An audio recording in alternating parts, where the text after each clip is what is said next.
খাবারের গন্ধ শুঁকে বিন্দার চালাকি ধরে ফেললো রাঙা। হ্যাঁ বন্ধুরা, এমনটাই দেখা যাবে। তাই সম্পূর্ণ জানতে ভিডিওটিতে লাইক দিয়ে চ্যানেলটি সাবস্ক্রাইব করে দেখতে থাকুন। গল্পের শুরুতে দেখা যাবে অয়ন দুজন মহিলার সঙ্গে কথা বলতে থাকে।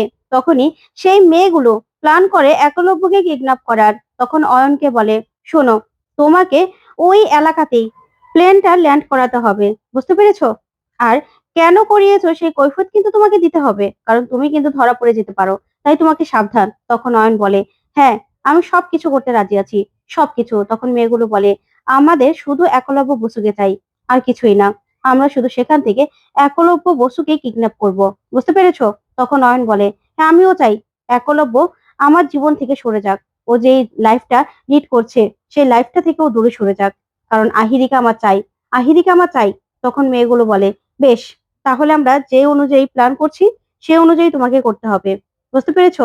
তারপরেই কিছু প্ল্যান বলে দেয় অয়নকে। অয়ন বলে, ঠিক আছে, কিন্তু একলব্যকে কিডন্যাপ করাটাই যদি আপনাদের লক্ষ্য থাকে, তাহলে তো আপনারা যে কোনো সময় একলব্যকে কিডন্যাপ করতে পারেন, তাই না? প্লেন থেকে কেন করতে হবে? তখনই মেয়েগুলো বলে, না, আমাদের প্ল্যান অনুযায়ী ওইভাবেই একলব্য বসুকে কিডন্যাপ করতে হবে। আমরা শুধু একলব্য বসুকে সেখান থেকে নিয়ে যাব, আর তুমি বাকি মানুষগুলোকে, সবাইকে রেস্কিউ টিম নিয়ে উদ্ধার করে নেবে, ঠিক আছে? তারপরে দেখা যাবে সকাল হয়। সকাল হলেই একলব্য ঘুম থেকে উঠেই নিজের জামা কাপড় গোছাতে থাকে। তখন রাঙা বলে, উড়ান বাবু, তো যাওয়ার সময় হয়ে গেছে রে। তখন একলব্য বলে, হ্যাঁ, প্রায় তো সময় হয়ে গেল। আচ্ছা রাঙা, তুমি একটু নিচে গিয়ে দেখো না খাবারগুলো রেডি হয়েছে কিনা। তখনই রাঙা দেখতে গিয়েও হঠাৎ করে দাঁড়িয়ে পড়ে। তারপরেই কি যেন ভাবতে থাকে। তখন একলব্য বলে, কি হলো, দাঁড়িয়ে গেলে কেন? ভয় পাচ্ছো তাই না? ভয় পেও না, তুমি না এসব নিয়ে একদম ভেবো না। স্বপ্ন তো স্বপ্নই হয়। আমি কি আজকে নতুন ফ্লাই করছি, আর আমি খুব ভালো একজন পাইলট। আমি তো ড্রাইভার, তাই না? ড্রাইভারের কাজ কি? যাত্রীদের ঠিক জায়গায় ভালো করে নামিয়ে দেওয়া। আর আমার কাজও সেটাই। আর একদিনেরই তো ব্যাপার। তুমি না এসব নিয়ে ভেবো না। আর আমার সঙ্গে না আরেকজন পাইলটও থাকবে। সে কে জানো? তখনই এই কথা শুনে রাঙা এগিয়ে আসে আর বলে, কে? তখন একলব্য বলে, অয়ন, আহিরের বন্ধু। ওর সঙ্গে আহিরের খুব ভালো বন্ধুত্ব হয়েছে। আমি তো ভেবেছিলাম ওরা মনে হয় প্রেম করছে, কিন্তু দেখলাম যে না। এখন অয়ন আমার সঙ্গে থাকবে, তুমি একদম চিন্তা করো না। অয়ন কিন্তু খুব দক্ষ, তাই ও থাকাতে না আমার কোনো চিন্তা নেই। আর তুমিও না চিন্তা করো না, একটা রাতেরই তো ব্যাপার। তুমি এসব নিয়ে একদম ভেবো না তো রাঙা। তখন রাঙা এই কথা শুনে স্বস্তি পায় না। মনে মনে বলে, কেন জানি না আমার মনটা কু ডাকছে। আমার না কিছু ভালো লাগছে না। কেন এরকম লাগছে কে জানে। আচ্ছা, আমার শত্রুরাই উড়ানবাবুর কোনো ক্ষতি করার চেষ্টা করবে না তো? তখন এই ভেবে রাঙা চুপ করে থাকে। ওইদিকে দেখা যাবে বিন্দা বাইরে থেকে আসে একটা ওষুধ নিয়ে। তখনই বিন্দা চুপি চুপি সিঁড়ি বেয়ে উপরে যাচ্ছিল। তখন প্রমিতা আর নবারণ আসে। এসে প্রমিতা বলে, তুমি তো জানো কৃষ্ণা আজকে বাড়িতে নেই, আর পাঞ্চেরি আর অঙ্কুরও বেরিয়েছে। আজকে আক্কুর বেরোনোর কথা। ছেলেটা তো খেয়ে যাবে। আমাকে সকাল সকাল তাড়াতাড়ি করে রান্না করতে হবে। দেখো, তুমি না আমাকে একদম ডিস্টার্ব করবে না। চুপ করে তুমি এখানে বসো, আমাকে তোমার সাহায্য করতে হবে না। তখনই নবারণকে চুপ করে বসিয়ে দেয় প্রমিতা। তখনই বিন্দা মনে মনে বলে, এই তো সুযোগ। তারপরে বিন্দা এগিয়ে আসে, এসে বলে, মা, আমি কি আপনাকে একটু সাহায্য করে দেব? না, হাতে হাতে কাজ করে দিলে আপনার জন্য ভালো হতো। কেউ তো বাড়িতে নেই, সেই জন্যই বলছি। তখনই প্রমিতা বলে, না, তোমার কিছু করতে হবে না। থাক বড় বৌমা, তুমি তো কখনো এসব করনি। তখন বিন্দা বলে, মা, যেগুলো আগে করিনি সেগুলোই তো এখন করতে চাই। আসলে আমি এই পরিবারের সঙ্গে অনেক অন্যায় করেছি। সেই অন্যায়গুলোকেই আস্তে আস্তে আমি শুধরে নিতে চাই, মা। তাই আপনি প্লিজ আমাকে শুধরানোর ব্যবস্থা করে দিন। একটু তো আমার সঙ্গে সবাই মিলে সাহায্য করুন, না হলে আমি নিজেকে পাল্টাবো কি করে? তখন এই কথাগুলো শুনে নবারণ বলে, থাক, যাক না, তোমার সঙ্গে কাজ করুক, তাহলে তো ভালোই হবে। হাতে হাতে করে দিলে তোমার জন্য সুবিধা হবে। আর তাছাড়া বাচ্চাগুলো তো স্কুলে যাবে, একটু পরে ওরা নিচে নেমে আসবে। যাও। তখন বিন্দা এই কথা শুনে বলে, সত্যি বাবা, আপনি যে আমাকে এতটুকু হেল্প করেছেন তার জন্য অনেক। আচ্ছা মা, যাই, যাই তাহলে আপনার সঙ্গে। তখন প্রমিতা বলে, ঠিক আছে, তাহলে চলো। তুমি বরং আটাটা করে দাও। চলো, তোমাকে আমি কাজ বলে দিচ্ছি, তুমি কি কি করবে। আর রাঙা তো পাতলা খাবার খাবে। রাঙা কিন্তু ডক্টর অন্য কিছু খেতে বারণ করেছে। তাই তুমি বরং রাঙার খাবারটা রেডি করো। তখনই বিন্দা রাঙার জন্য খাবার রেডি করে। ওইদিকে প্রমিতা চা নিয়ে যায় নবারণের জন্য। ওই সুযোগে বিন্দা রাঙার খাবারে সে ওষুধটা মিশিয়ে দেয়, আর মনে মনে বলে, খা রাঙা, বেশি করে খা। এমন একটা ওষুধ মিশিয়ে দিয়েছি না, যে আস্তে আস্তে তোকে একদম শেষ করে দেবে। এই খাবারটা যদি একটা না 1 মাস তুই খাস না এই ওষুধটা, তাহলে তোর ভিতরে কিডনি লিভার সব নষ্ট হয়ে যাবে। একদম ঠিক হবে। তুই আমার সঙ্গে চালাকি করিস। তখনই দেখা যাবে রাঙা উপর থেকে নেমে আসে, আবার সবার সঙ্গে মজা করতে থাকে। তখনই দেখা যাবে প্রমিতা বিন্দাকে বলে, বিন্দা তুমি বরং রাঙাকে খাবারটা দিয়ে দাও। তারপরে বিন্দা রাঙাকে বলে, রাঙা তুই বরং খাবারটা খেয়ে নে।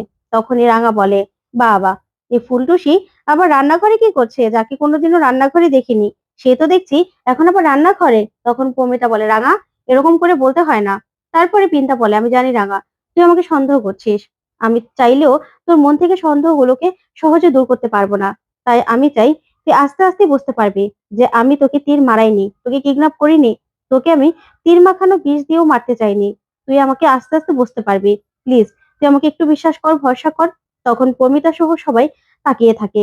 ওইদিকে বৃন্দার সামনেই রাঙা খাবারটাকে সুখে দেখতে থাকে। তখন রাঙার কেমন যেন সন্দেহ হয়। ওইদিকে বৃন্দা সঙ্গে সঙ্গে ভয় পেয়ে যায়। তারপরে রাঙা খাবারটাকে একটু মুখে দিয়ে বলে, আচ্ছা ঠিক আছে আমি চলে যাচ্ছি। এই বলে রাঙা উপরে চলে গেলে বৃন্দা বলে, যা রাঙা যা, ভালো করে শান্তি মতো খাবারটা খেয়ে নে, দেখবি এই খাবারই না তোর জন্য কাল হবে, কাল হবে তোর জন্য। তারপরে ঘরে গিয়ে রাঙা আবারও খাবারের গন্ধটা শুকতে থাকে আর বলে, এমন গন্ধ করছে, গন্ধ কেন? তখন একলব্য বলে, কি হয়েছে রাঙা? নিশ্চয়ই কিছু হয়েছে। তখন রাঙা বলে, দেখ না উড়ান বাবু, এসব খাবার কি খাওয়া যায়? এসব খাবার আমার খেতে একদম ইচ্ছে করে না। তখন একলব্য বলে, তোমাকে ডক্টর বলেছে না যে প্রোটিন জাতীয় খাবার খেতে হবে? তোমাকে কিন্তু একদম কথা বাড়াবাড়ি করলে চলবে না, তোমাকে খেতে হবে। তখন রাঙাকে নিজের হাতে একলব্য খাইয়ে দেয়। তখন একলব্য বলে, একদম দুষ্টুমি করবে না, আমি জানি পাগল সেজে আছো, কিন্তু তুমি যে শিয়ানা পাগল সেটা কিন্তু আমি জানি। তারপরে খাবার খাইয়ে মুখটাও মুছিয়ে দেয় একলব্য।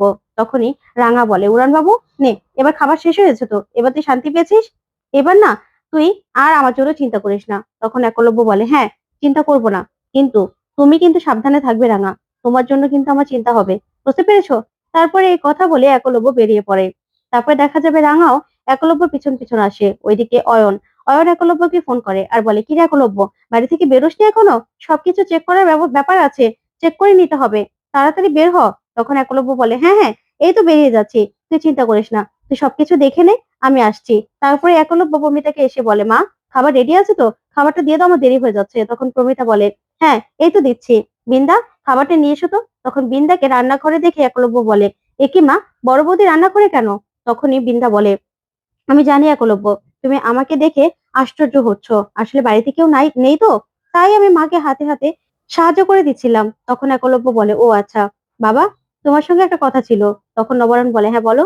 তখন একলব্য বলে, আসলে তোমার টাকাগুলো রাখতে যেহেতু তোমার সমস্যা হচ্ছে, তাই তুমি ন্যাশনাল ব্যাংকেই ডিপোজিট করে রাখো না। তখনই নবরণ বলে, আসলে আমাদের জমানো টাকাগুলো ভেবেছিলাম একটা সেফ জায়গায় রেখে তোমাদের জন্য আমরা একটু নিশ্চিন্তে থাকবো, কিন্তু তার তো কোনো উপায় নেই। সার্থকী যখন বলল যে ব্যাংকটা ভালো, রাজি হয়ে গিয়েছিলাম, কিন্তু তার মধ্যে যে এত গন্ডগোল ছিল সেটা তো আমি বুঝতে পারিনি। তাই আমি না এসব নিয়ে এখন আর ভাবছি না, আর ট্রাস্টেড আর কি। তখন প্রমিতা বলে, আচ্ছা আকু, এখন না এসব নিয়ে ভাবতে হবে না, পরে এসব নিয়ে ভাবা যাবে।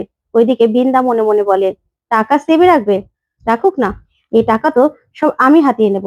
তখনই দেখা যাবে রাঙা আসে, সেই বলে, কি দিয়েছিস মা বলতো, আমার তো গা গোলাচ্ছে, কেমন বমি বমি করছে, আমার তো ভালো লাগছে না। ওইদিকে প্রমিতা বলে, কি বলছিস তুই রাঙা? তখন রাঙা বলে, হ্যাঁ রে মা।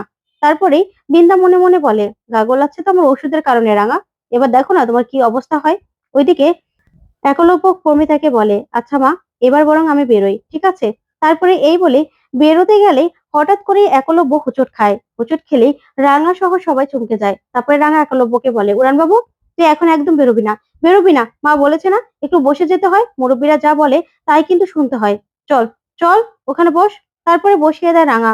তারপরেই একলব্য বলে, আচ্ছা ঠিক আছে বসেছি, এবার তো আমাকে যেতে দাও, এবার তোমার দেরি হয়ে যাচ্ছে, মা এবার আমি বেরোচ্ছি, আমার জন্য চিন্তা করতে হবে না রাঙা, আর স্বপ্ন তো স্বপ্নই হয়। তখনই প্রমিতা বলে, কেন কি হয়েছে আকু? তখনই একলব্য বলে, আর কিছু না মা, খারাপ স্বপ্ন দেখেছিল, সেই জন্যই চিন্তা করছে। তারপরেই এই বলে সেখান থেকে একলব্য বেরিয়ে পড়ে। কিন্তু রাঙা রাঙা একলব্যর জন্য চিন্তা করতেই থাকে, আর প্রমিতাও ভয় পায়। তো বন্ধুরা, কেমন লাগলো আজকের আপডেট, কমেন্ট করে জানাতে ভুলবে না। ধন্যবাদ।